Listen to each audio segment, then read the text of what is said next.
Hey, what's up, everybody? Welcome to another episode of I'll Do It on Monday, episode number 5. I haven't done this in a couple of weeks, but I do have a lot of things to talk about, a lot of things to say.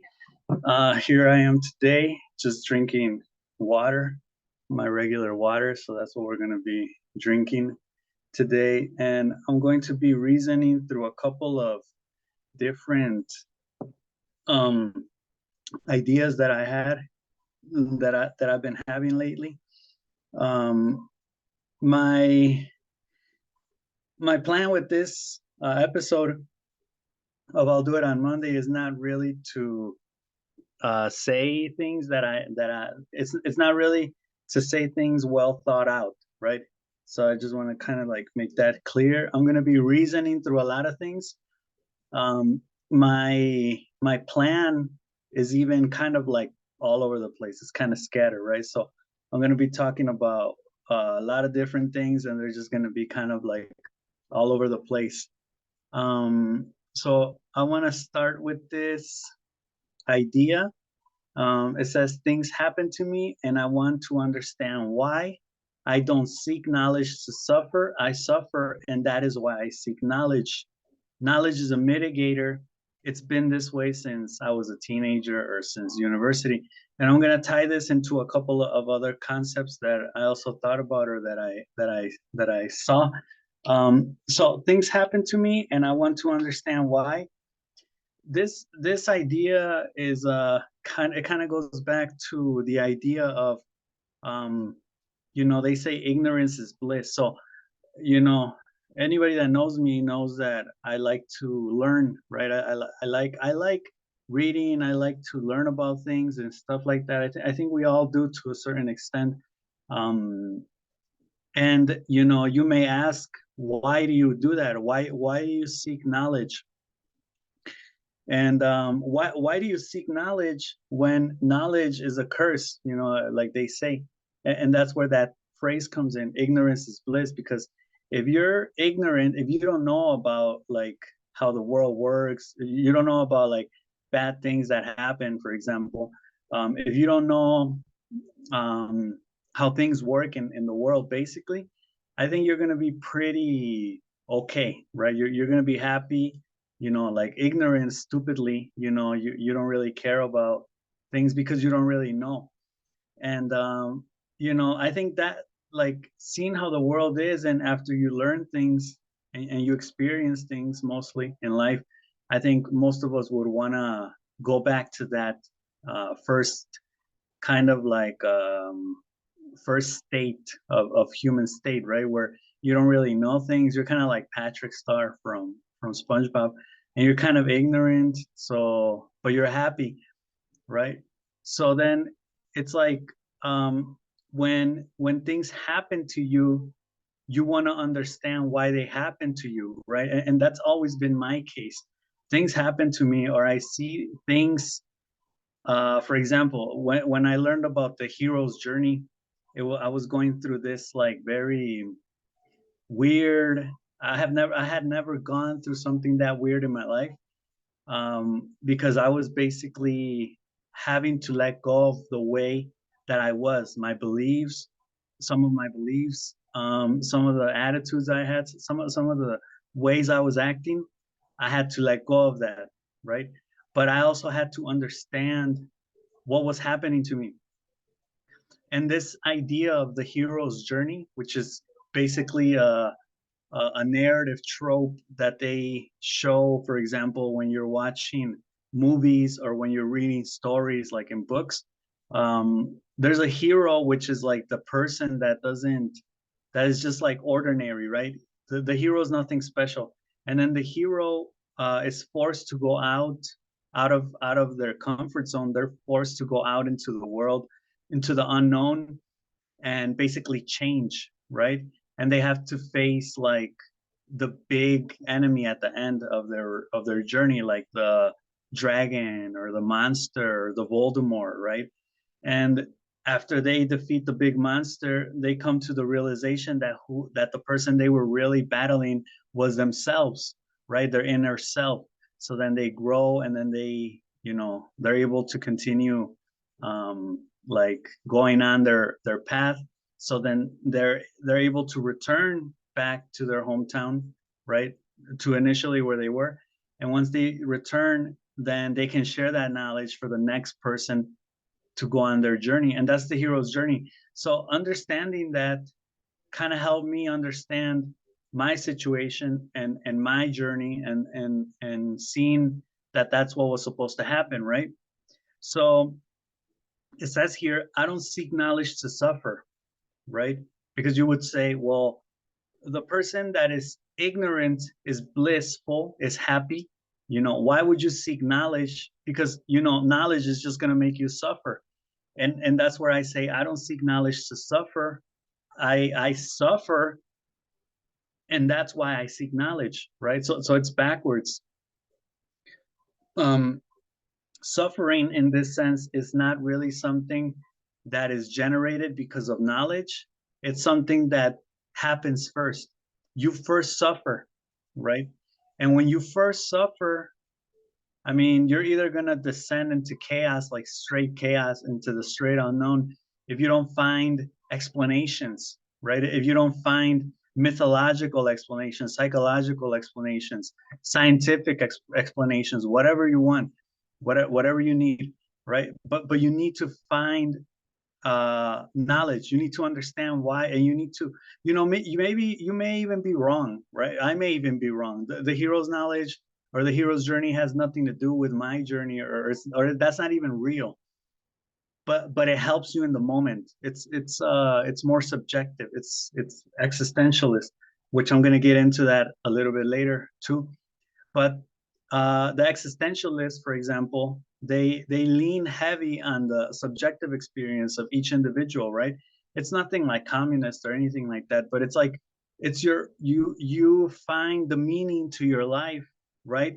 And only you can do that, because only you know what you like, only you know what's valuable to you, right? So then you need to find out why you're doing things. And if you find out why you're doing things, then you're able to do them better, and you're able to continue to do them, right? Like when you feel demotivated, or when you feel lost, right? So that knowledge helps the individual, right? It helps you on a personal level. And that's what it's all about. It's all about helping you. So that's why I say knowledge is a mitigator. Knowledge is a kind of thing that enters your psyche and helps you to lessen the suffering, and it also helps you to motivate yourself, right? So it kind of creates a balance inside of you, inside of your psyche. And I think it's been this way since I was a teenager, since I was in university, because when I was a teenager, actually probably when I started to hit puberty, when I was a kid, I wasn't really into any type of philosophical questioning or inquiries, right? I was just, doing my own thing, like hanging out with my friends, whatever, not giving a fuck. But then when I started to become a teenager and adolescent around 12 years old, or I would say 11, 12, 13 years old, I actually started to ponder. I didn't even know what I was doing. But now I can think back and say, I was questioning things. I was starting to question things. And I think we all know that when you start to question things, those are the first steps you need to take in order to learn, in order to acquire knowledge, in order to to understand things, to explain the world to yourself, right? And I want to kind of, before I continue, as a teenager, I started to do this. I would read occasionally. Um, but yeah, for example, as a teenager with my friends, we started to question the world around us, the situation in which we were, the situation in which we were in, and the situation that we were living as basically Mexican Americans living in the United States. Because I think in the United States, race is a big, it's a controversial topic, right? And for example, at least when I went to high school back in 2006 to 2010, and even before that, when I was in middle school and elementary school, If you were Mexican American, you were singled out. And even if you weren't singled out, you would single yourself out and get together with your own people. The Asians were with the Asians, the African Americans with the African Americans, right? The Mexican Americans with the Mexican Americans, and then the Anglo Saxons, or the Americans as they call themselves, they would be with themselves, right? So you would have these groups, and identity is a big topic. Anybody that studies psychology and studied Eric Erickson's life trajectory concepts know that identity is actually the adolescent kind of objective, right? Like you need to form an identity when you're a teenager, and I think that's also a big topic as you become an adult and you are trying to figure out who the hell you are, right? Like am I an adult? Am I a working adult? Am I an employee? Am I a mother, a father, a son, a daughter? You know, like what's my role? Am I a friend? Am I a homie? Am I a Mexican American? Am I an American? Am I an immigrant? Right? So I started to, obviously not consciously, not that consciously, because when you're a teenager, you're not really doing things that consciously, but we were thinking about all those things, right? We were in some way talking about those things. And then when I got to the university, when I started the university when I was like 21, 22. So that was when I also got deeper, and now I would have to say in a with a more conscious effort, I started to dig deeper into knowledge, right? Into books, uh, in part, thankfully, in part because of school, right? Because the assignments were always like, read this and summarize this, and read this and present this next class, and turn in this essay, and so all those assignments would, I was the student. I was, I think, maybe I'm not sure if one of the few, but I was the student. I was that student that would actually do their homework, right? That would actually read the whole chapter, the whole book, and do the whole assignment, and actually do it in a way like artistically, right? With my artistic touch, poetic kind of writing. I remember I would occasionally do too. So yeah, I would say that that's why I I seek that knowledge. And now when I was in the university, well, like when I was a teenager, I would have all those struggles, right? Where I would be like trying to figure out who I am, or not figuring out who I am, but I would be saying I was a certain person, or I had a certain identity because of the suffering, because of the discrimination, right? Because of the divisions that were in place already in the social context in which I was living in. It wasn't that bad, but still. And then in university, after like I got deported and shit, basically, I was living on my own. I was trying to make sense of a new country in which I was in, even though it's my country, Mexico. It's not where I grew up, right? I grew up in the States, so I had a U.S. philosophy. So then I started, seeking knowledge, trying to understand the world. And when I would do this, I felt good. It mitigated my suffering because I would understand, oh, there's been people like me, like Sartre, or all these authors that would write books, right? And that had all this like knowledge of the world and of things, and psychological concepts, ideas. And I was like, yeah, I could be like that too. I could develop my own theories. I mean, I had been developing my own theories since basically I was a teenager. So now I would just um I had like people I could look up to. I could say I'm not the only one that likes this, right? And they even gave me like a roadmap for me to kind of like know where to head, or know where to go. So then it says Adam and Eve wanted to learn and end up suffering.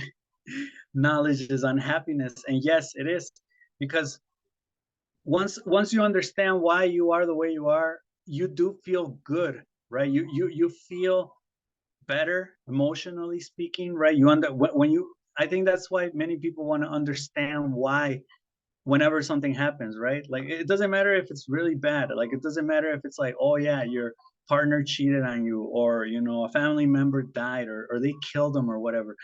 You want to know why. And I think there's a reason for that. I don't really remember why, but there's a reason why you need to know why. Because if you don't know, it creates like more suffering. And if you know why, then you're able to, in a way, mitigate. Knowledge mitigates the suffering, right? But I'm not sure what can happen, because if you don't know, you end up in chaos. But if you know too much, or if you exceed in knowledge, right, you could spiral out of control too. I guess you could end up suffering. And I guess we could say, because you now you know how things work, and that makes you sad, and that makes you suffer more. Or it could just be that since you know, you can never not know again, right? You can't unlearn unless you forget. But even then, whenever a situation comes up, and you have the knowledge for that, you're going to remember, right? You're going to remember like the bad things about that situation, or the knowledge that's related to that situation. And when that happens, um, you're not living happily. You're not in ignorance anymore. Right now you're suffering, but not because it makes you sad. You're suffering because you're thinking, and thinking isn't feeling, right? So Adam and Eve wanted to learn. I'm not sure why. The story goes that they were in heaven, basically, in the Garden of Eden, and they picked the fruit from the tree of knowledge, right? If I'm not mistaken, it was the tree of knowledge. And and I guess symbolically, because I think the stories in the Bible, the Bible gets interpreted a lot, and sometimes they say that some of those stories are actually symbolical, right? They're not the stories in the book or in the Bible, excuse me, they didn't happen like they say things happen, right? They're more like metaphors, right? Like mythology or something like that. And but the message is real. They're trying to make you understand something. And I think the apple, the the interpretation that people give the apple is a piece of knowledge, a piece of information. So they ate the apple, which means they learned something, and that's when God kicked them out, because in that way knowledge corrupts, right? Once you know something, you can't, if you know, I don't know. Let's go on a very like sensitive topic, right? Right now with the movie that's coming out, Sounds of Freedom, and this pedophile type of topic. Um, let's say you don't know anything about pedophiles, so you see a little kid and you say, "Oh, cute kid or whatever," and you want to hug him, and you hug him or whatever, or you even say that, right? Like cute kid, and you don't know about this, and then the moment you know about it, like suddenly you learn that there are pedophiles, and bad things happen. And uh I think you're going to think twice before doing that or saying that, because you're going to be scared of being judged by people, right? So you have knowledge that now limits you, and you could say, well, knowledge actually helps you coexist in the real world, right? And with society and its rules and its laws, so we can all coexist peacefully, right? But it also, it corrupts you, because we could say what really did happen to Adam and Eve, right? If they learned something, and because I think the apple that they ate was symbolically the knowledge of good and evil. So when they learn that there's good and evil in the world, that there's good and bad, uh, they can't live in peace anymore, right? And that's the dichotomy of life. That's the Hegelian. I'm not sure if I'm pronouncing that correct, but that's Hegel's dialectic, which gives rise to Marxism and communism and socialism and all of these things. Which I'm going to get into that too. But this dichotomy also is a very primitive simplification, intellectually speaking, of life, right? There's good and there's evil. There's black and there's white. There's day and there's night, right? And I've spoken about this type of dilemma horn logic in some other videos that I've made. And I think I've been able to get past it, but I'm going to get into that a little bit later on. Okay, well, now to turn it to something else, which is in Spanish, I wrote, which are the channels that I'm not seeing. Now, I watched this great video. I think the the the title is something like the 10 10 10 tips, 10 money tips that I accumulated, or money tips that I accumulated in the past 10 years or something like that. Great video by this guy. And he didn't say this specifically, but it made me think about it because he was talking about the fat pitch, right? He kept saying, you need to find the fat pitch. And what is a fat pitch? A fat pitch is like an opportunity that you have to make money, right? And maybe nobody else is seeing it. So you need vision to see this, right? And sorry, you need to also be able to evaluate your context and see where things are heading towards, right? Where the next trend is going to be, or what is the next trend, and quickly hop on that, right? The fat pitch, I think it's called the fat pitch. Well, anyway, he said something that made me think, and it was something along the lines of, well, you need to look for opportunities, and you may even have opportunities staring you in the face, but you're just not seeing them, right? Because he started the video by saying something like, if we were to give everybody $100,000, like let's say you take poor and rich people, right? Another dichotomy, but just bear with me. You take rich and poor people, right? Put them together, take all their money away, whatever they have, and you give each $100,000.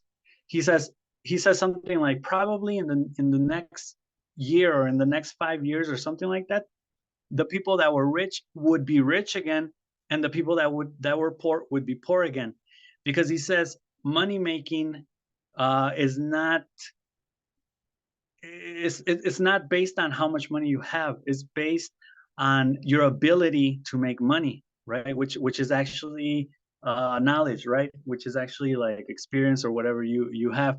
So this kind of ties in with how um, you're a person that could have, and I think about this idea of, what is something that you don't know, right? And you could say at first glance, well, something that I don't know, for example, is biology. I don't know biology. I've never studied biology.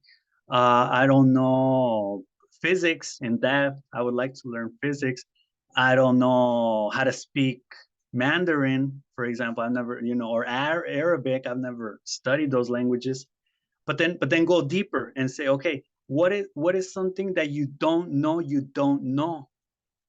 and you could, and then go even deeper. What is something that you don't know, that you don't know, that you don't know, and that you don't, and just keep going, right?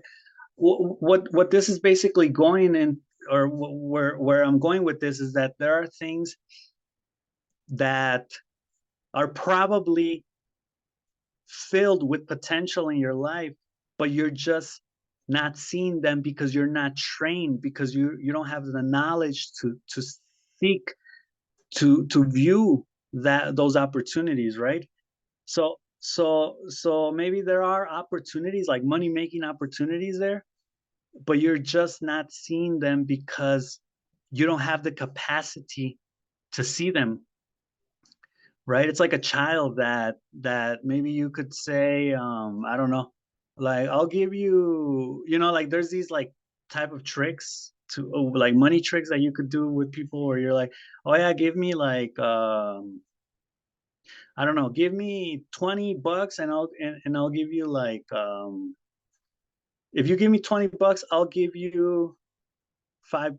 I don't know. I can't really think of an example right now, but there are some tricks, for example, that you could do with change, and tell the person, like, give me two coins and I'll give you 4, and then, you know, loan me 2 and I'll give you 2 more, and then like you, but the thing is you end up making more money, right? You end up getting away with more money.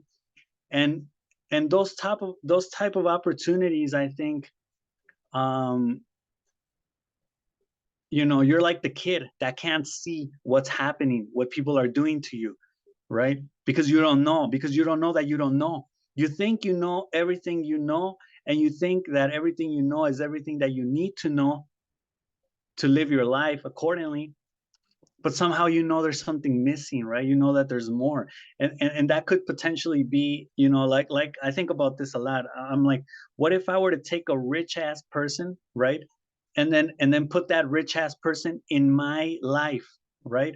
How would that rich ass person act in my life, right? Like just take the rich ass person's mind and body, and put them in my mind and body, and cut off all the connections, cut off all the contacts, cut off all the money, all the credit lines, cut off everything, everything, everything. Take away his house or her house or whatever, and put them in my mind and my body with my circumstances, with my contacts, with my connections. And I bet you he would see the potential in everything. And not only that, he would know what to do. He would know what to do. So then I think about this and I say, okay, maybe I'm looking at it wrong, right? I'm not, it's not that I'm not seeing the the opportunities, the bad pitches. It's that maybe I'm not seeing the channels, right? Because if you're like, okay, I'm here and there's an opportunity over there, and I'm not seeing that. Maybe it's because there's no channel, right? So it's like, what are my channels, you know? And I was thinking about this, and I said, well, one channel is like the walk-in, right? I'm a person that, like, for example, right now I've been looking for jobs and stuff like that for work, and I do a cold walk-in, right? A cold call. I just like walk right into the place, you know. I'll hand in my CV. I'll like just straight up tell the person, you know, introduce myself, whatever the fuck, and not even introduce myself, whatever. But I'll just be like, hey, I'm here. You know, if you need if you need someone to work, I can do that. So I do that too through like social media, right? I do that like on Facebook. I send out emails. That's another channel I have, like emails. I'll send my CV out through emails. Sharing also on social media, right? Like my channel is also social media. Like I'll post these videos, for example, on YouTube. I'll post some videos on TikTok and things like that. You know, so if you were to ask me, well, how are you creating your business opportunities, or what are your channels for creating opportunities? Well, physically talking to people, just straight up going into them, emailing, sharing, you know, social media. But that's the thing. That's my reach. That's my intellectual reach and my expertise knowledge on how to create my own business opportunities, right? I don't think beyond that. And maybe there are people that can think beyond that. Maybe there are people that can't even think that. Um, but that's ultimately what's going to distinguish a poor person from a rich person, right? Because a rich person is going to be able to have more channels, have more ways to view the opportunities. Hence, they're going to have more opportunities they're going to see, right? So yeah, I may watch this video later on so I can also like reflect on it, because sometimes I say some things. Sometimes I watch these videos and then I say some things that are like, you know, I like I said something that was kind of you know, that tied in with what I was asking myself earlier, right? And like I said, this is kind of like an intellectual exercise. Like I'm kind of just, you know, thinking while I'm speaking. So this isn't really like elaborate, or, you know, it's not like a video where I'm gonna uh teach you something or show you something. It's just me thinking. Okay, the next part of this episode, I wanted to do something. See, I have a lot of projects. I have a lot of ideas that I would like to do. And when I think about something, I want to do it. And you know, sometimes I'm doing something else that I was also thinking about. that I'm doing at that moment. So then, I end up not being able to do the new thing, and I program it for like a later date, right? For like next week or whatever. And then when I look at it again the following week, I say to myself, I don't really want to do that anymore, right? Or then I put it off again and I procrastinate it because I don't really want to do it. So this is something that I've been putting off a lot. I got this book. It's called Trivium, the Classical Liberal Arts of Grammar, Logic, and Rhetoric. And it's 6 books. Well, they're like chapters, but they're called books in this book, and they're called, the first book is euphonics, then grammar, poetic, meter, and form, logic, rhetoric, and ethics, right? And right now I finished reading logic, and I'm actually on rhetoric. And in the logic section, there are these it's actually on page 227. I remember that page because I've been always like, you know, putting this off. So when I put it off, I rewrite it again on my phone. And it's called propositional logic. And basically it's like these mathematical like formulas, right? Like they're usually with P and Q and R and S, and they're basically like formulas, where logical formulas, where you're able to know if something is valid or not, and the different ways in which people reason, right? That's why I wrote at the top, it's basically the way people reason. There are 30 of these, like we could say, rules. And I wanted to kind of go down each one and give like an example, right? So the first one's called simplification, which basically says P is true and Q is true, therefore P is true, right? Which I guess I don't know. An example of this could be like, oh, and this is something I wanted to do before, but I didn't really do it. So if I say, I don't know, this book costs 300 pesos, right? And and they sell it at this library. Therefore, this book is 300 pesos. That doesn't really make sense, right? Like I said, I didn't really plan this. But okay, there's another one that says P is true, Q is true, therefore P and Q are true, right? So that would be like saying, I like this song, and many people like this song, therefore I like this song, and many people like this song. Or addition, P is true, therefore P or Q is true. So I like this song, therefore I like this song. And a lot of them are kind of like circular reasoning, right? Where you say like, this book is good because this book is good, right? Which I think is kind of like the way that the leftists argue, right?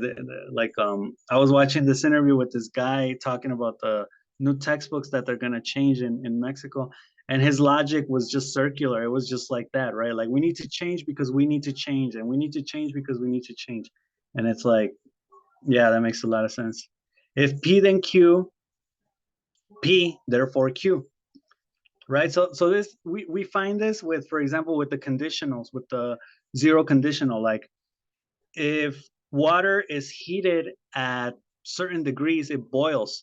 And then you say, water is heated at certain degrees, therefore it boils, right? So the first one is like the conditional, like the rule. It's not happening. It's hypothetical, kind of. And then the second part is actually, it's happening now. So then, the first thing happened. If the first thing happens, the second thing will happen. The first thing happens, so the second thing happens, right? Modus tollens says, if P then Q, not Q, therefore not P, right? So it would be something like, if water boils at certain degree, no, if water is heated at certain degrees, it boils. And then it would be like, it's not boiling, therefore it's not being heated at certain degrees, right? Um, let's see, hypothetical syllogism. If P then Q and if Q then R, So if P, then R. I didn't understand that, right? Okay, now I made a note on some of them because I think I do want to talk about some of them, like the dilemmas, the constructive, destructive, and bidirectional. The constructive dilemma says if P then Q, and if R then S, P or Q, so Q or S, right? And you understand that, like, okay, if one then two, and if three then four, one and two, so three and four, right?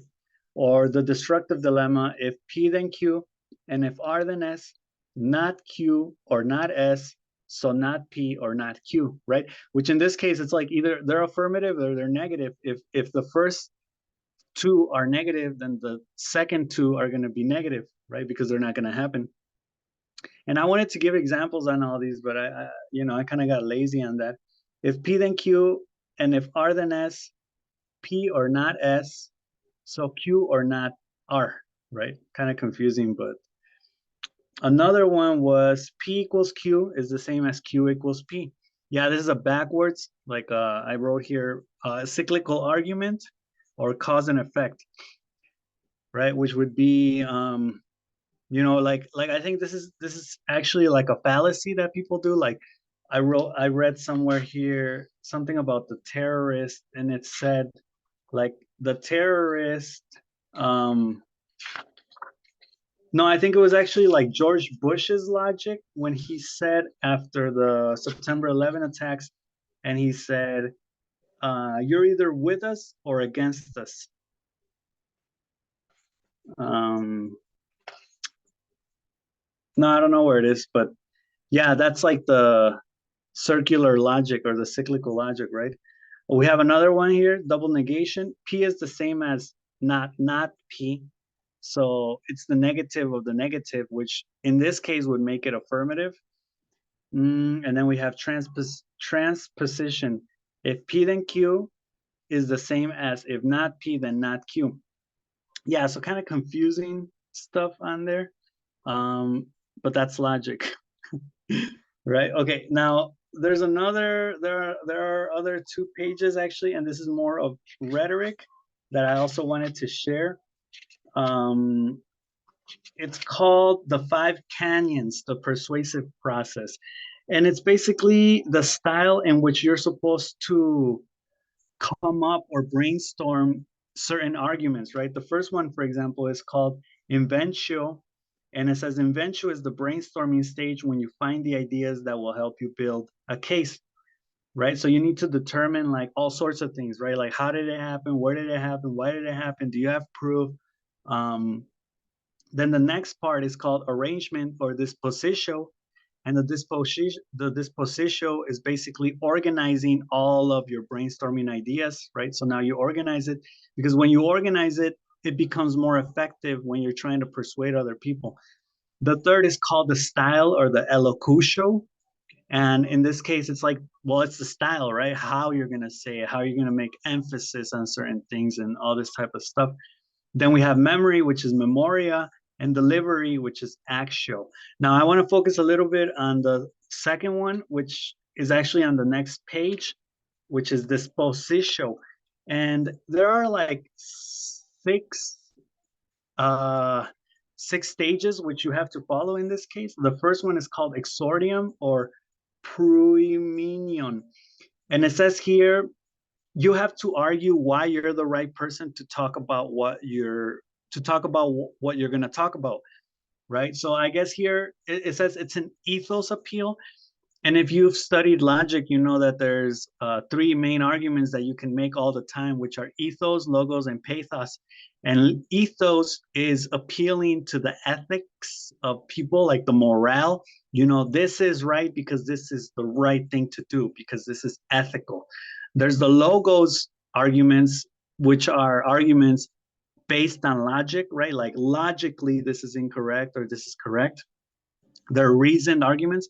And then there's the appeal to the pathos, which is the emotional arguments, right? Like this is wrong because it's embarrassing, because it's not human, it's inhumane, and things like that, right? So you can appeal to those. So it says the first, like your opening statements or your opening arguments should be an ethos appeal, which you make an appeal as to why you're the right person to be talking about that, right?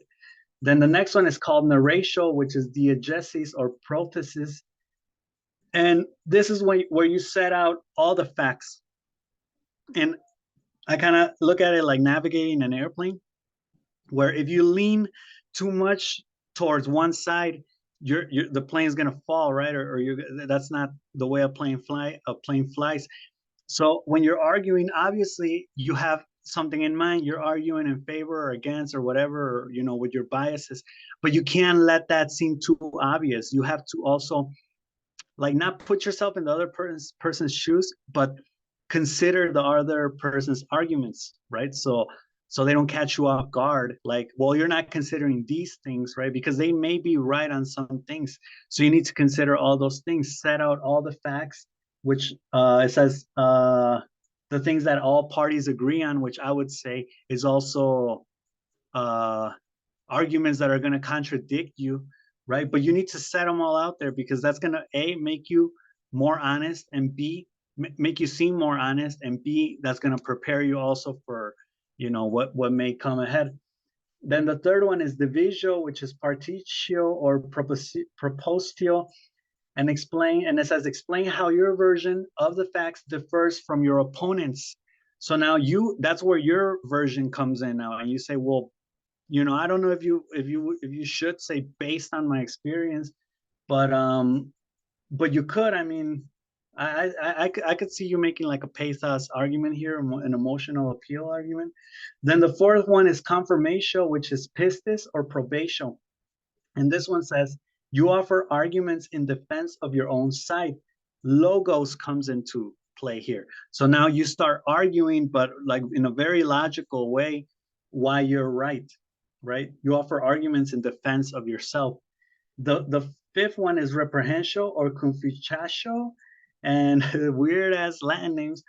And it says, next, turn to your opponent's arguments. So now you have to consider your opponents and show them why they're no good. So now you're going to destroy their arguments. I'm not sure if you should do this in this order. You may want to destroy their arguments first and then talk about yours.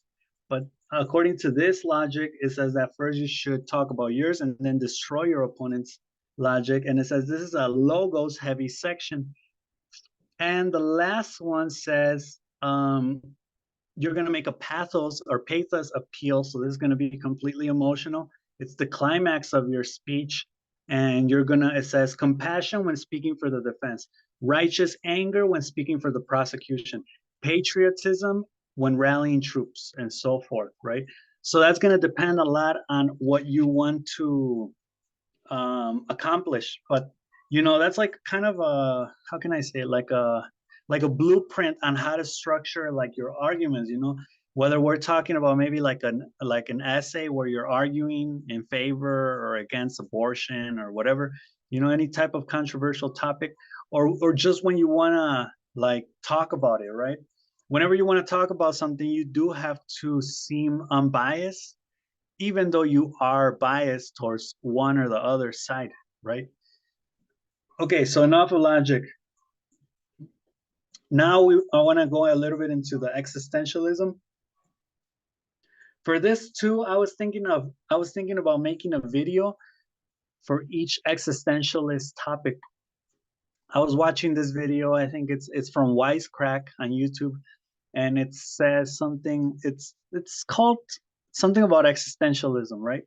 And they basically break down existentialism, but with a heavy emphasis on the whole socialist, you know, civil rights movement, women's rights movement, things like that. Where basically Sartre came out, you know, and naively was like saying, yeah, we're all free, you know, and we can all do whatever we want, you know, and you're in charge of your destiny.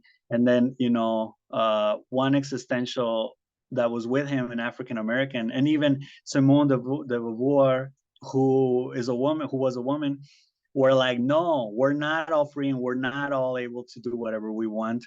You know, there are systematic things that don't allow, like, you know, for example, women and African Americans to do. And I think they mentioned in the video that Sartre, after reviewing his thing from his like writings from many years ago, was like, yeah, I was wrong because I don't know what the hell I was talking about because we're not all free, you know, we're conditioned by how we're born, and that's not right. And he got like all Marxist. He even um he even wrote a book called um critique of the dialectic reasoning or something like that, which is, like I said at the beginning of this video, Hegel's and Marx's like idea, right? Which I'm going to get into that. It's coming up. It's coming up. That's going to be good. But yeah, in this case, I don't really want to get too much into that because that's not really what I wanted to talk about. I wanted to talk about the main ideas or the main concepts from the existentialist philosophy.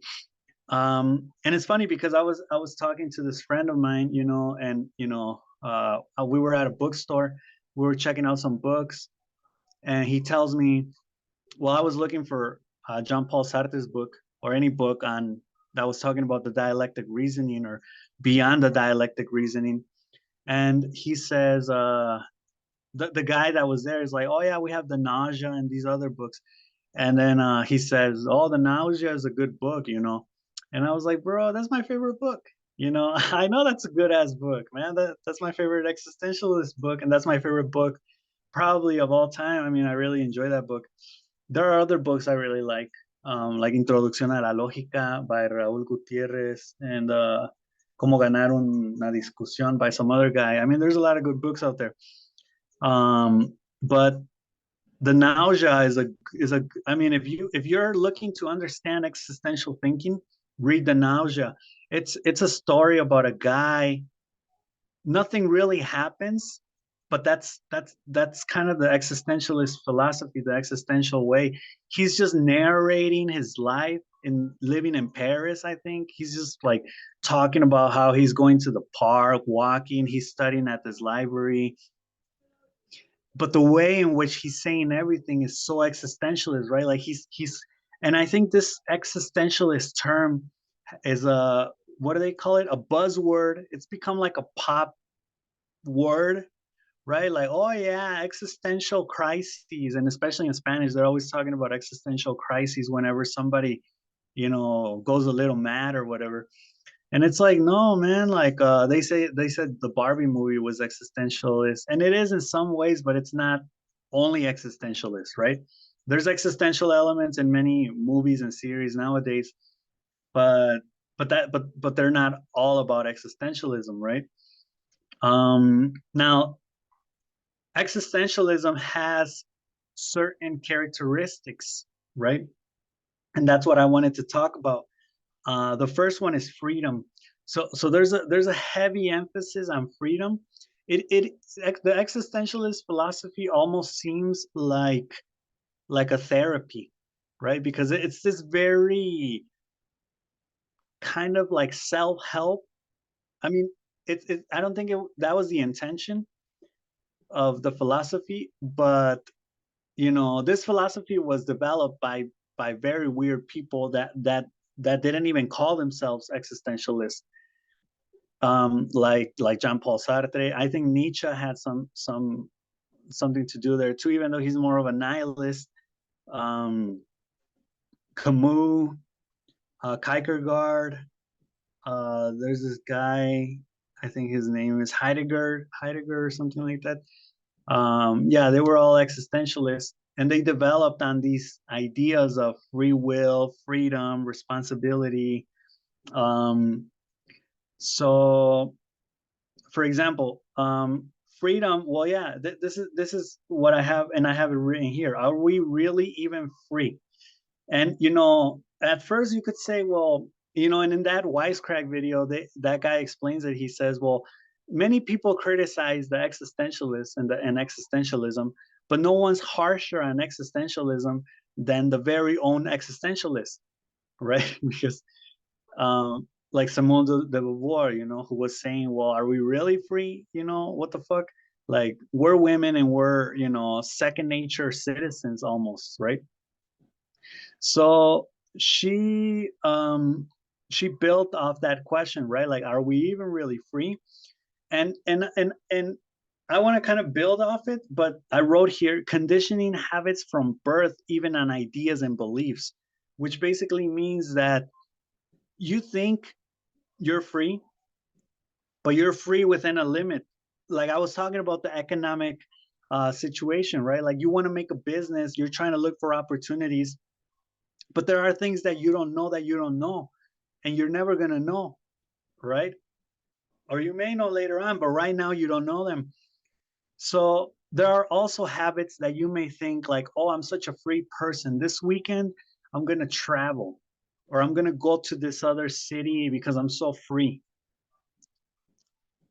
And but that's set up by society, right? Like that's within the constraints of the world in which we live. You're not really free in the ultimate expression. You know, you can't like fly away from the planet and go to another universe, or you can't disappear and pop up somewhere else, right? Or you can't die and come back to life.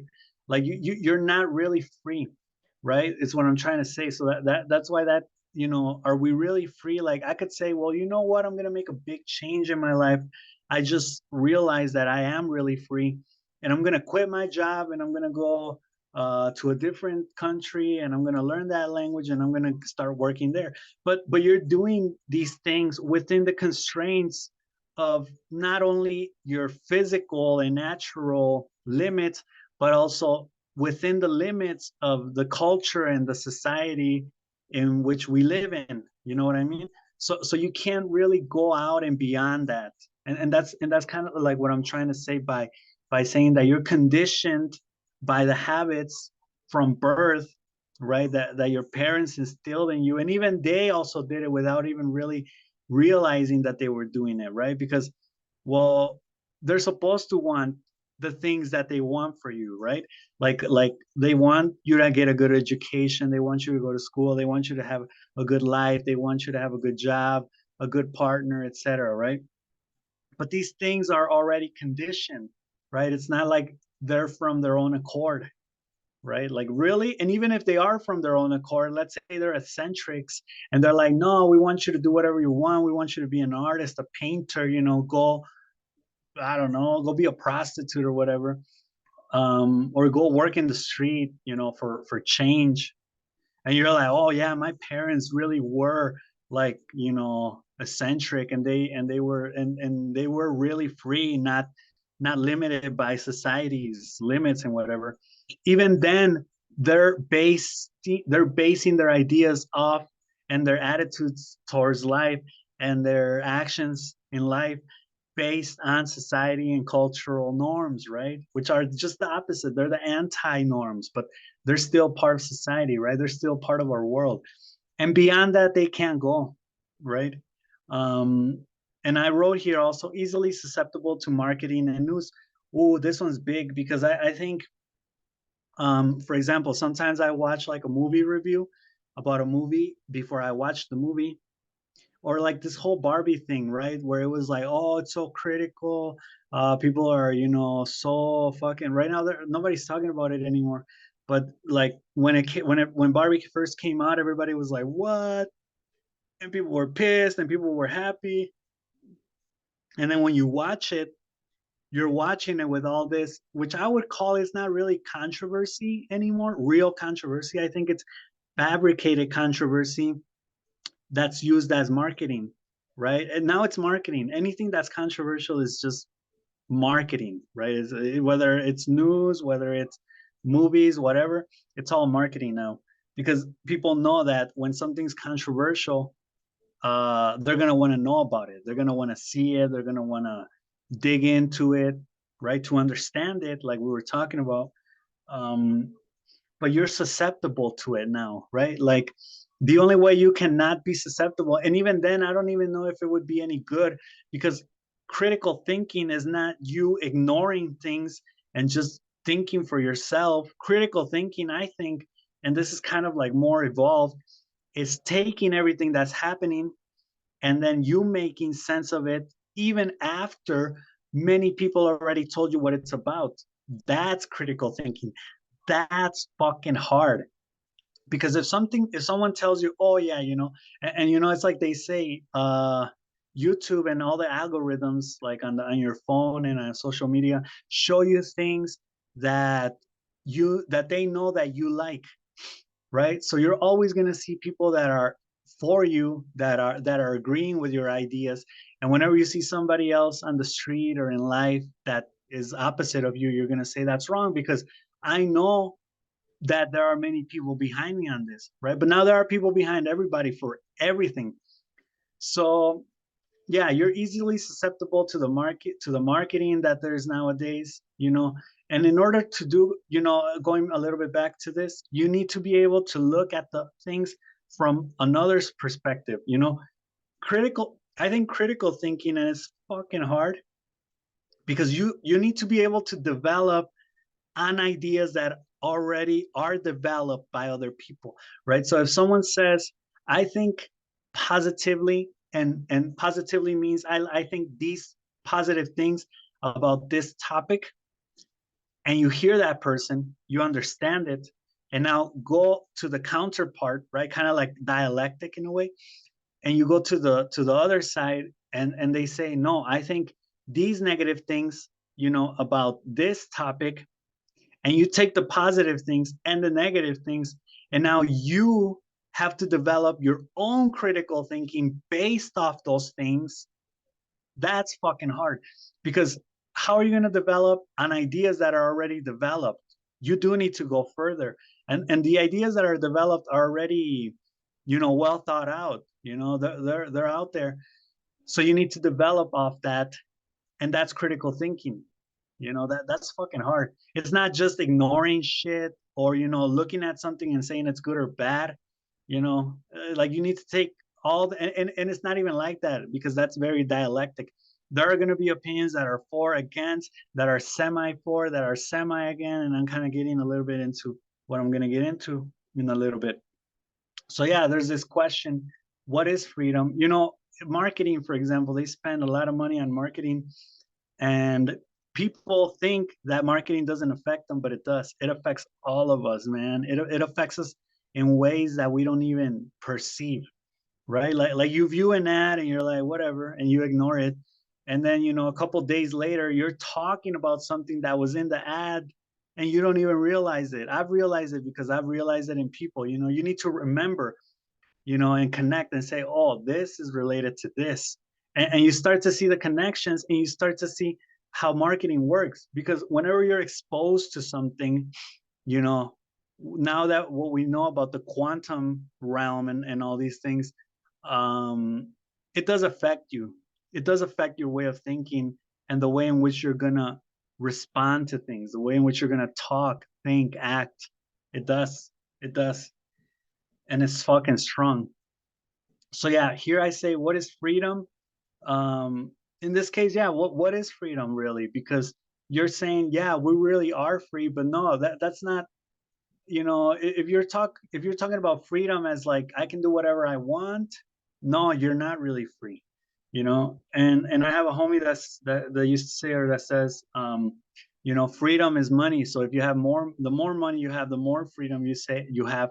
And I mean, that's a good, I think, a good criteria point to evaluate your freedom, which again we know is not really real, because even if you're rich, there's a certain level of richness, or the certain rich category in which you're going to enter, and you can't go beyond that unless you have more money, right? Even if you have all the money in the world and you're the richest, underground person or underworld person in the world, you're still gonna have a limit as to what you can do with your money, right? You can't, I mean, let's say it's like space exploration that hasn't been invented, or immortality. You can't go beyond, you can't go towards that, right?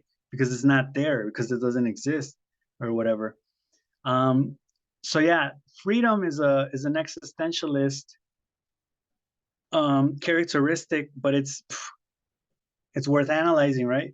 Another one, which I was going to make a video for, is action and responsibility. So going back a little bit to what I had said about the philosophy, I think it's worth asking people what their philosophy is. Like what, not what their philosophy is.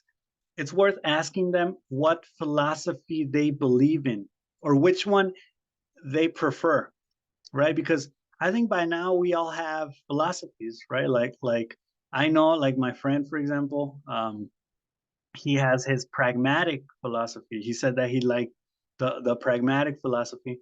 I'm I'm more into the existentialism, but you see, they're kind of like similar because pragmatic is about doing and existentialism is about maybe reflecting for a little bit and then taking action, which is in this case where action and responsibility come in. So existentialist has this key idea also, which is, you know, you're responsible for your future, you're responsible for your life, right? You're responsible for meaning because you have free will. So you're able to respond with ability, as they say, responsibility is responding with ability, and you're able to take action. And that empowers you. That empowers people like me that think, yeah, I need some meaning, I need some guide, I need some kind of orientation, and then I can act. And I'm a person that acts, I'm a person that does things, right? So that's where action comes in and responsibility, and then also free will, right? Because again, we could go into the whole analysis of freedom and say we're not really free, but within the constraints of our physical and natural world and our society and our culture, we do have certain free, you know, wiggle room. We can decide what to eat, where to eat. We can decide what to do at certain times, right? Whether I go to sleep, whether I watch a movie, whether I read a book, whether I go out, whether I drink or not, right? Like I have certain decisions I have to make, right, in my life. And that's free will. Free will is you deciding what to do based on the freedom that you have in this limited context, right? Or in this, or with this limited freedom, and meaning as a means to what? As a means to your objectives, of course. And that's why I say it's kind of a therapeutic philosophy because you're able to say, okay, um, I want to achieve my goals, right? Which you start to do to organize your thoughts when you feel bad or when you're depressed or whatever, right? And like I said, it could work on certain people. Like for example, me, it probably won't work on people that are, you know, that don't like that type of thought. But you can say, okay, well, I want to develop, um, I want to reach this objective, right? How am I going to do it? Okay, you're going to do it like this. Okay, and then you divide it into little steps, right? So you organize yourself, you give yourself structure and order, which uses the prefrontal cortex and always feels good because it's connected to the emotional amygdala and all that type of hippocampus emotional brain regions, and that works back and forth. So you're planning your life and everything, and then you say, okay, now I have my objective, I know what I have to do. Why am I going to do it, right? And why answers the question of meaning, right? And this is like, you know, you have your objective, right? Let's say, like, I want to get rich, I want to start a business, I want to buy a car, whatever. So you have like the I don't know if it's correct to say the tangible or the primitive or like the superficial objective, and I want to get to it, you know. How am I going to get to it? I already have the way, the order. Why? Why do I want to get there?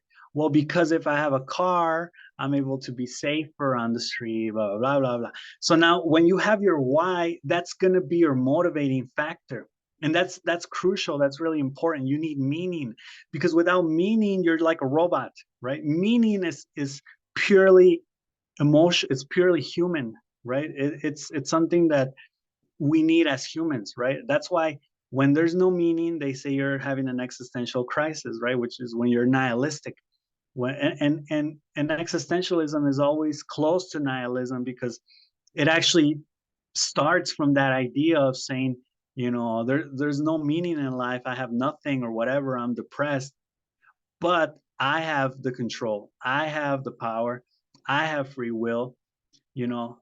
and then you start to build off. That's why there's a therapy called logotherapy, which is based off the existentialist philosophy.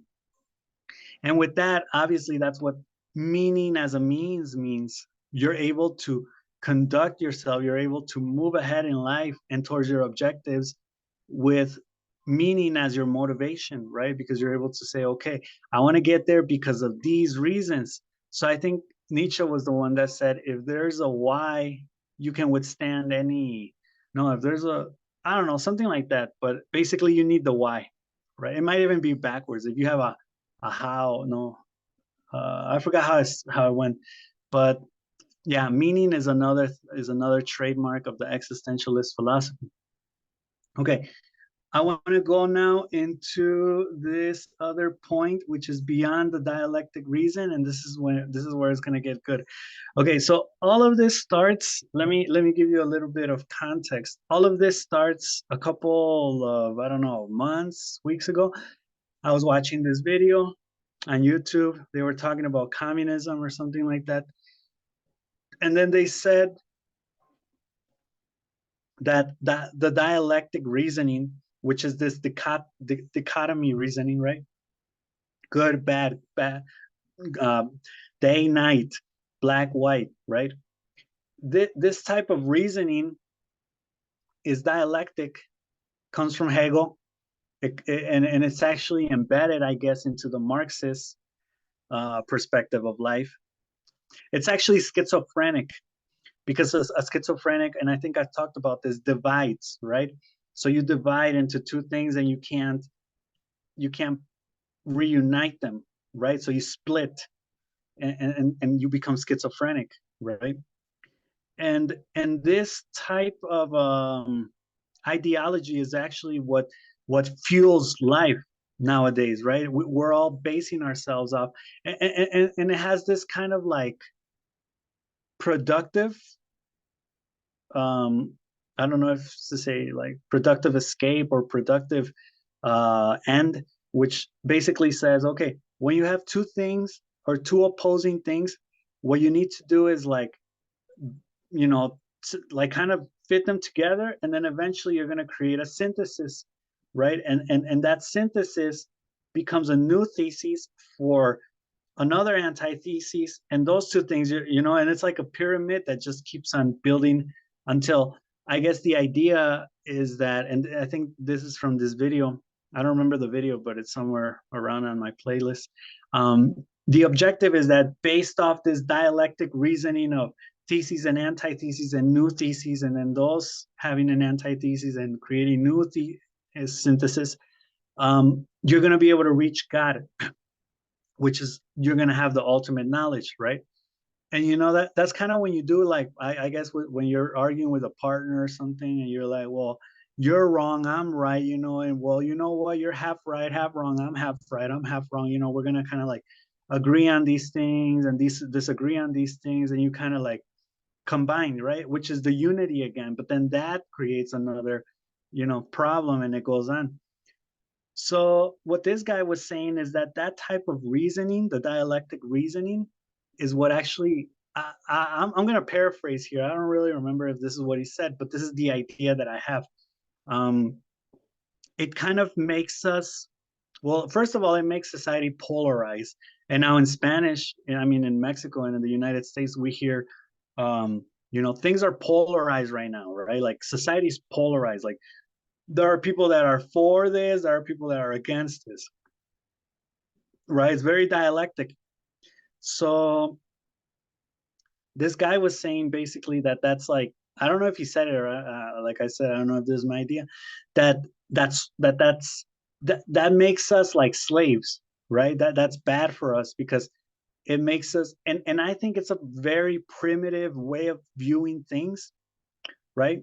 Because yeah, I mean, and I agree on the basis that not everything is black and white. There's gray, right? So if we're trying to go beyond the dialectic reasoning, which here I put, how do you do it?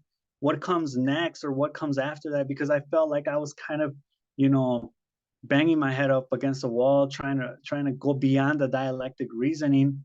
So it says here, what comes next or after that And it's not what comes after that. It's knowing that there is really no dialectic, right?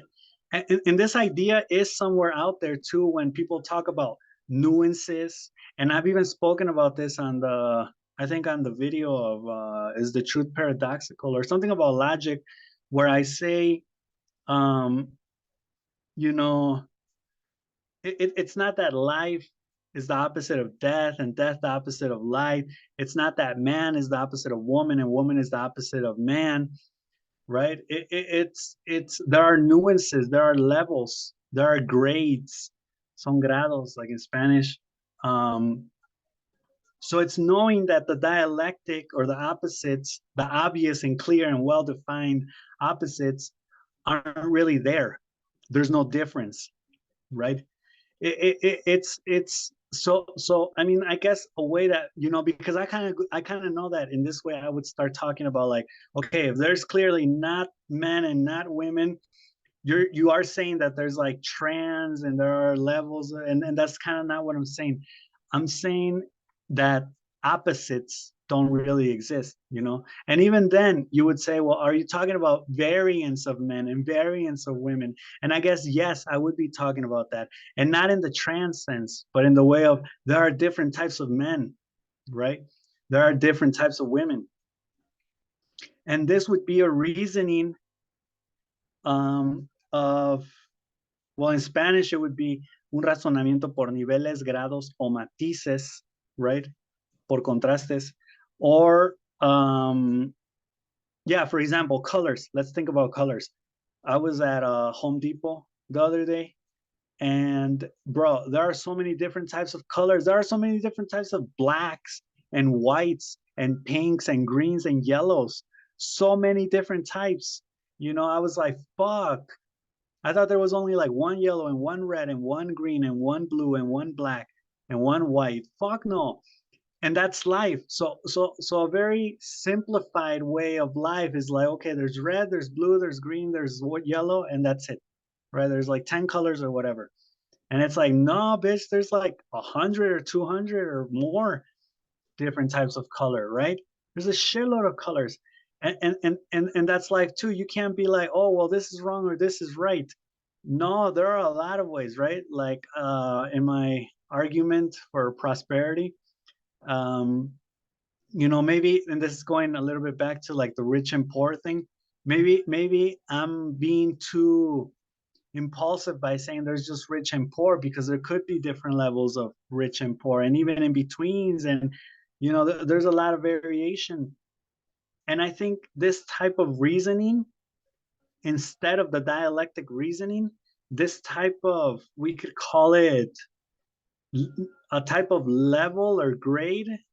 I don't know if I don't know what it could be called. Tone reasoning, tone logic, maybe level logic, grade logic, makes you more mature. It makes you wiser, because life isn't black or white. It's gray, and there are a lot of grays, right? Just like there are a lot of blacks and there are a lot of whites and there are a lot of reds and there are a lot of greens and there are a lot of blues. It's a reasoning. It's a tone reasoning, right? And it does make you wiser, because you're able to maybe view more than you were before. It's very easy to categorize people as in like, oh, they're left or they're right wing. They're good and they're bad, right? And if you're bad, bad things should happen to you and fuck you. And if you're good, you should be praised and good things should happen to you. In this way, you're able to say, well, there, and I guess the dialectic reason, I'm not really sure why it would be a communist way of thinking. Um, I don't know if it's like more of a maybe initial way of the communist thinking, right? Where it's like the capitalist, the bourgeoisie or whatever, and then us, the working class, the poor, right?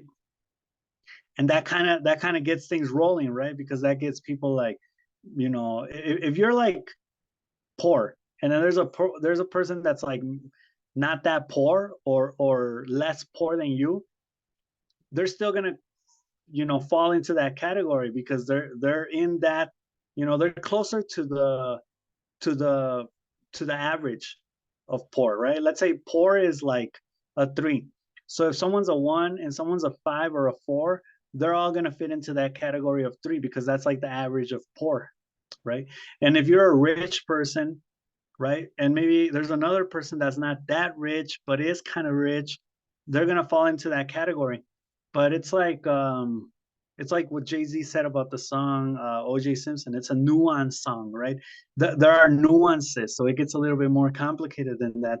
And that could make you wiser because there's more to learn, there's more to take in, there's more to consider, and then you could actually say, well, I'm never going to get done considering all the things that I have to consider in order to make an informed decision, right? Like sooner or later I'm just going to have to go with my primitive, it's good or bad, it's good and I'm doing good, right? Even though there's bad and that good, right? Like the yin and yang.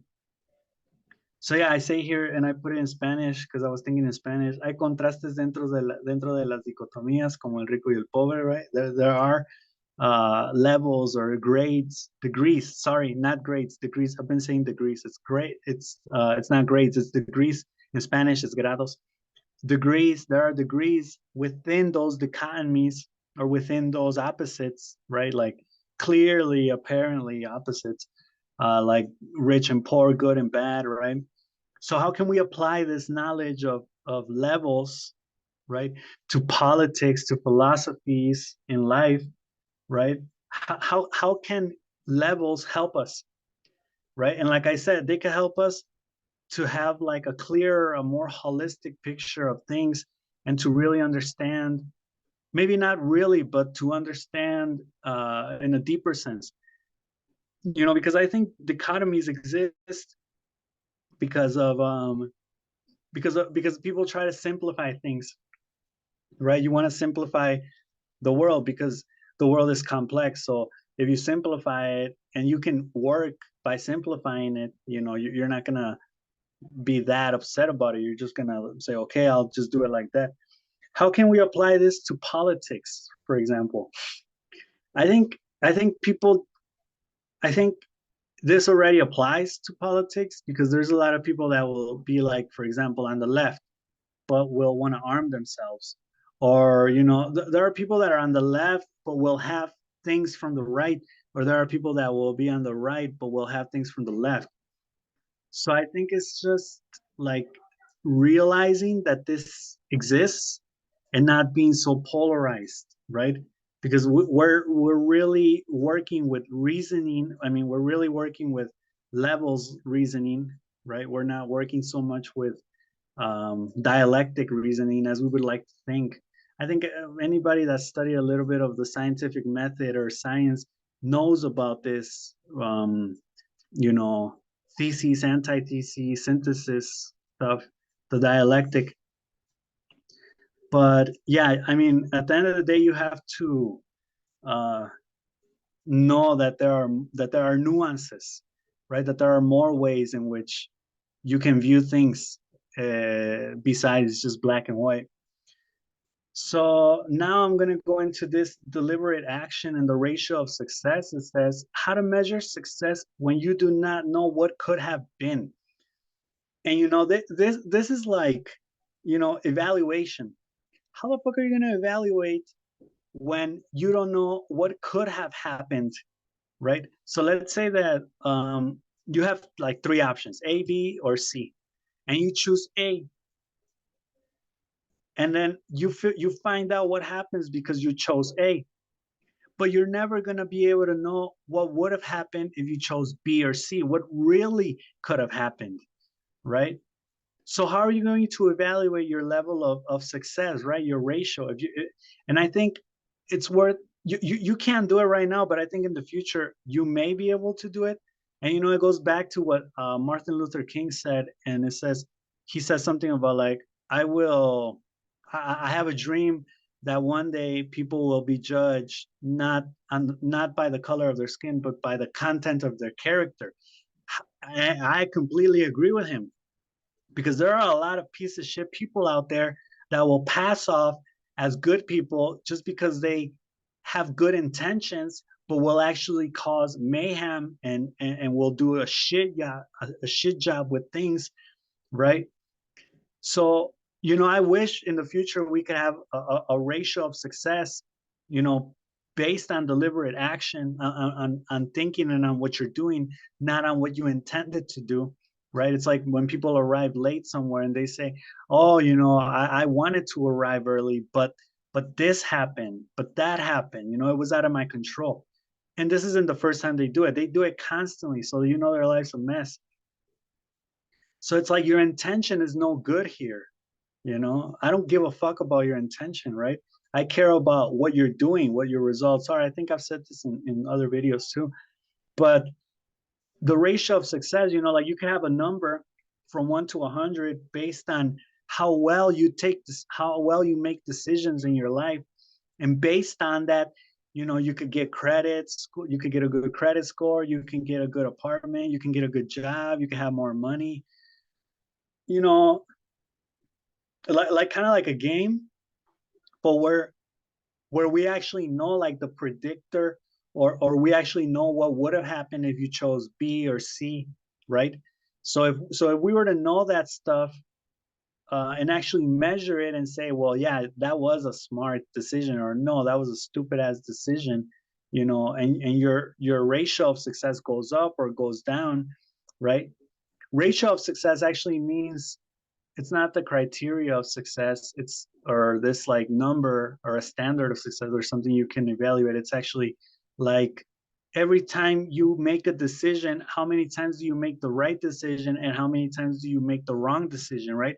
If you have a ratio of 1 to 2, one being good decision, for every that would be, for I think, for every two bad decisions you make a good decision, right? Or for every good bad decision for every two good decisions you make a bad decision, right? um yeah, how to measure that, how to measure success when you do not know what could have been. How would you measure it? How would be, what would be the timelines also?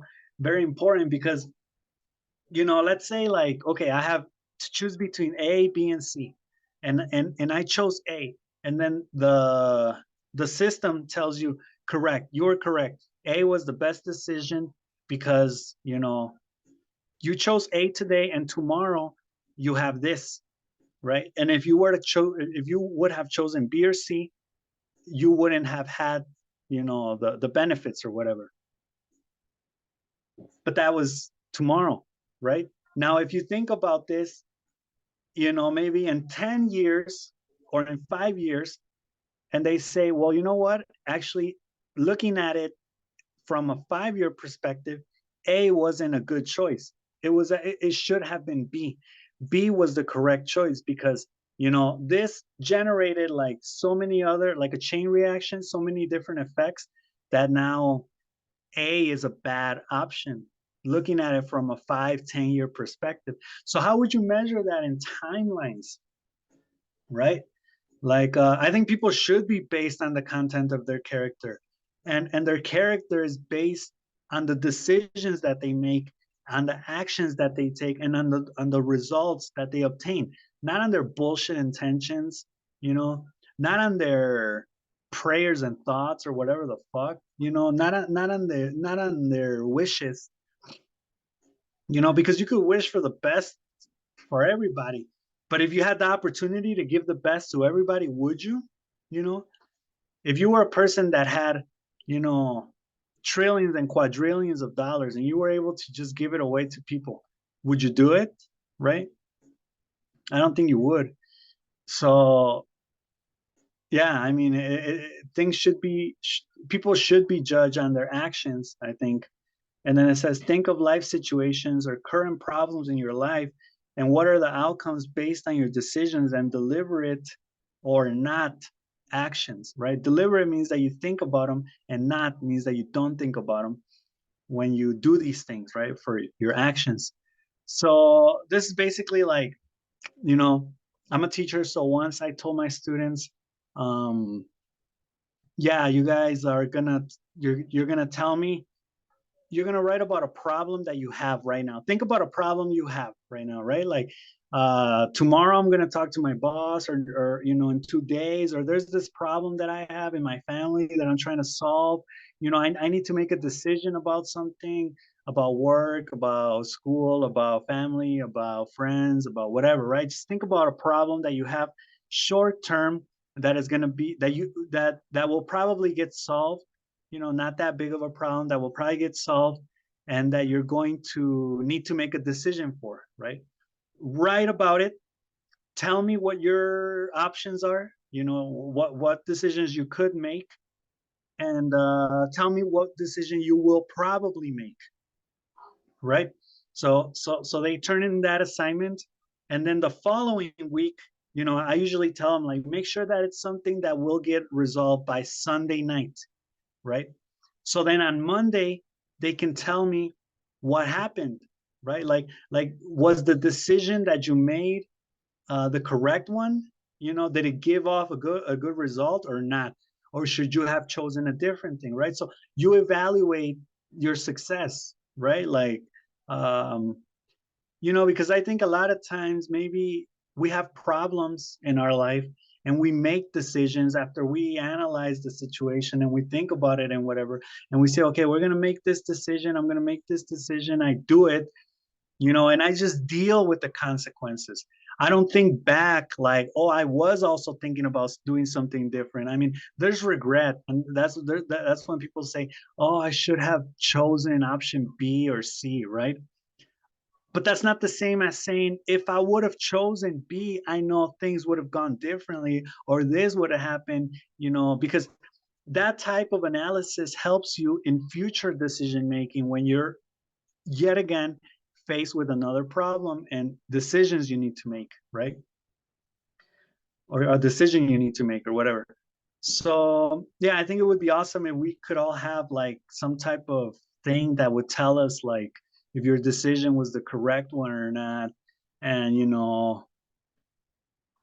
because I think that a lot of people will say, well, that's very subjective, right? You enter into a realm of subjectivity, because what could benefit you maybe is not beneficial to the system. Because imagine if there's a system like that in place, like AI or something like that, and that system is obviously going to be biased. It's going to be thinking for itself, and it's going to be thinking that your decision should not really benefit you, but should benefit the system, right? Now, if you make a decision that's bad for the system but good for you, the system might evaluate it as bad, right?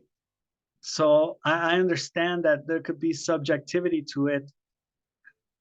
um and again, there are different levels, but I mean, I think we could make this work, like, on things very how can I say, like, very conventional things that we all agree on, that a lot of people fuck up on. Like, for example, just civilized, common sense, good, adequate type of social things, like being on time, right? If a person is constantly late, that should drop points. That should drop. You're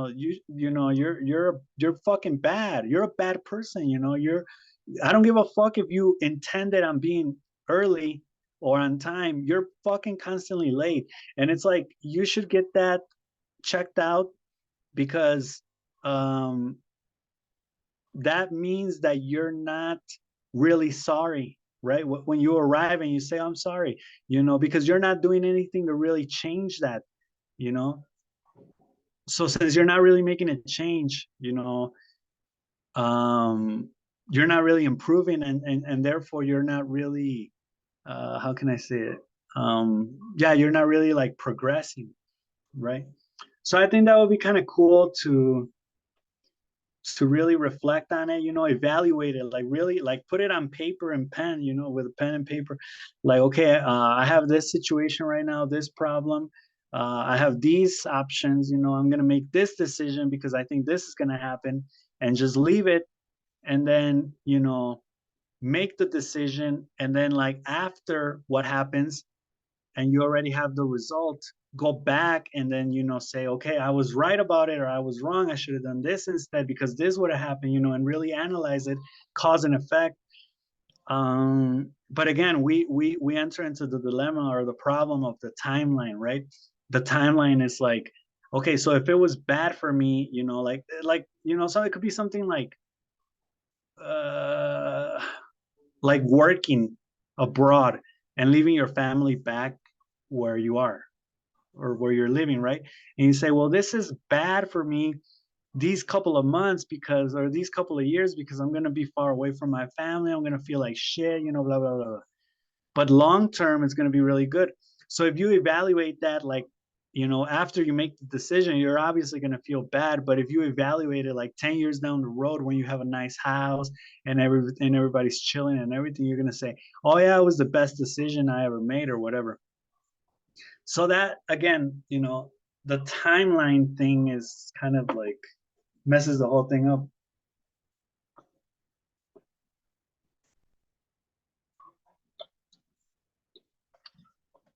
Oh, I had to drink some water. Okay, we're almost to the end of this, bitch. So the last thing I wanted to talk about is this idea I had. It's called work points in the street, with vendors offering food to workforce concentrations. And this is an idea that I had the other day that I was on my motorcycle, and on the street, you at the red lights, you have a lot of people that offer you like, food or candy, or they want to clean your car window or whatever. And I was thinking about the whole idea of business and potential, and I say these people work every day on the street trying to sell, and most of them get rejected because when they walk up to the cars, obviously the cars just say no or they ignore them or whatever. And you know but when they do make a sale, when they manage to sell whatever they're selling, that's the idea of products and services, right? You either sell a product or a service.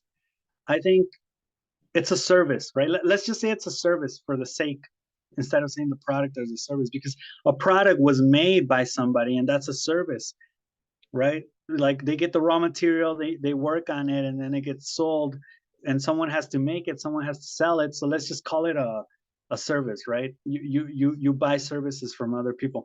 So when they make the sale, they sell the service, right? There's a point right there. Like look at the world or the whole map of a country or of the world as different points, boom, boom, boom, boom, boom, boom, where that service and the money is being exchanged, right? Basically where service is being exchanged, right?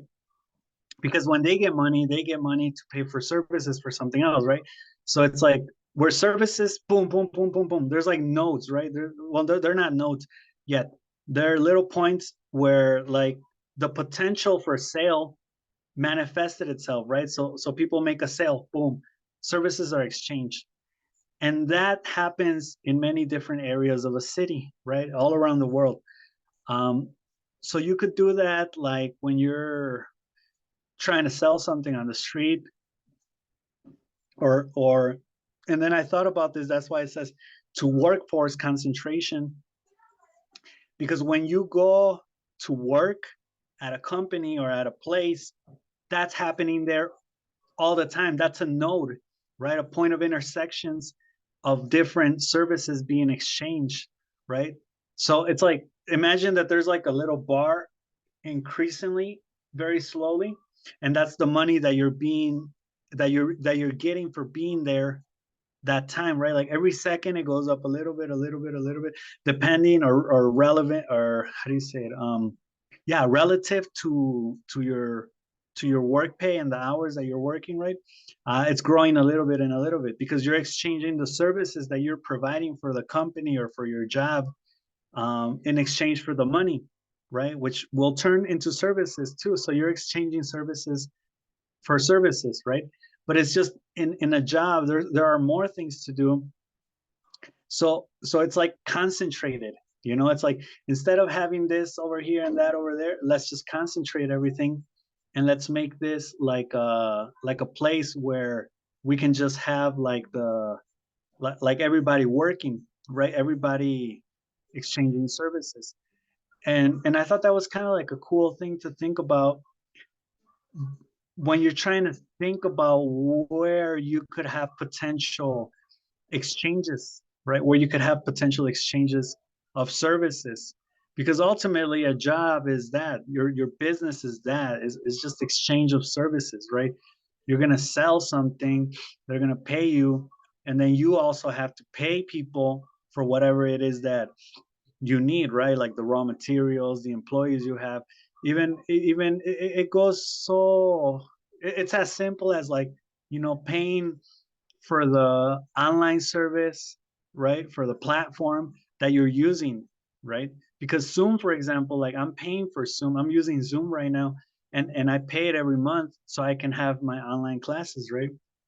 And I use it for these videos too because the standard version only allows you to speak for 40 minutes, but with this type of version, I don't even know how long it goes on for, but it goes longer than 40 minutes. So you have to, and this is kind of like me, like I wanted to start my own business, like teaching online. Actually, my objective right now is to teach online only. And but yeah, that's like, you need to look for the points, for the potential points where there could be exchange of services, and you also have to pay for whatever it is that you need, right? Like from the moment that you're paying gas for your job, right? Like you're using the gas for your job. That's not really a great, how can I say it?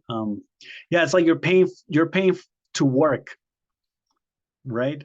It's like you're giving your boss that money because you need to pay. I mean, and I'm not talking about the gas that you use, for example, to go somewhere that you want to go, but the gas that you use to go to your job. That's kind of stupid because like your boss gives you that money, but then you have to spend that money to get to your job, to get money to get to your job and so on. So that's kind of why I'm trying to move into the online thing, because I don't really want to pay to work, right? Because that's kind of stupid. Plus, the whole teaching thing, we can just do it online without a problem. Um, so yeah, I thought that was kind of like, I wanted to elaborate a little bit more on that points type of idea, and how a workplace is just a concentration of those intersection points or that intersection of services.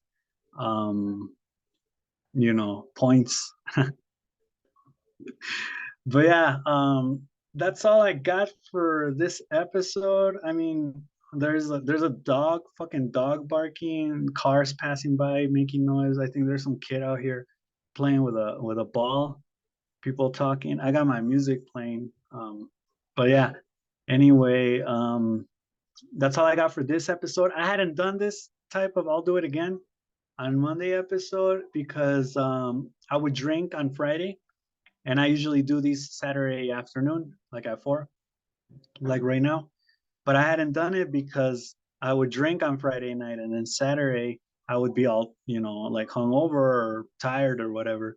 And then on Sunday I wouldn't even like think about doing it anymore. But yeah, I mean, I think right now it just came out naturally because I mean, this type of episode or session is not really like that elaborate. When I make like my 5, 6, 7 minute video clips for like TikTok and stuff, I kind of do those with a plan, right? And they're more like boom, boom, boom, boom, and that's it, and with pictures and everything. But this type of I'll do it on Monday is more like, free thinking. It's just me talking, like whatever. So I don't have like the pressure of like finish the video in like 5 or 6 minutes, right? Like I could just talk about whatever for as long as I want here. Um, but yeah, these are the points I wanted to touch on today. That whole logic part, I think I felt like it was kind of like a disaster, but if you guys want to skip over that part, that's fine by me. That's precisely why I didn't really want to do it, because I mean, you got to think about examples, and you know, I do like to plan stuff, but just when I'm inspired, right? Like after I'm not inspired anymore, I don't really uh do it because I'm not inspired. I work with these type of things. I work based off inspiration. So I only do it when if I'm inspired, like right now. Which yeah, like my back right now, my lower back kind of hurts a little bit. So if I seemed a little bit off on this episode, that's why. And but yeah, that's all I got for this episode. And I guess I will talk to you guys next time whenever I upload another one of these. I'll do it on Monday or in my 5 minute TikTok videos that I upload. So see you all. Have a good weekend. Have a good life. Peace out.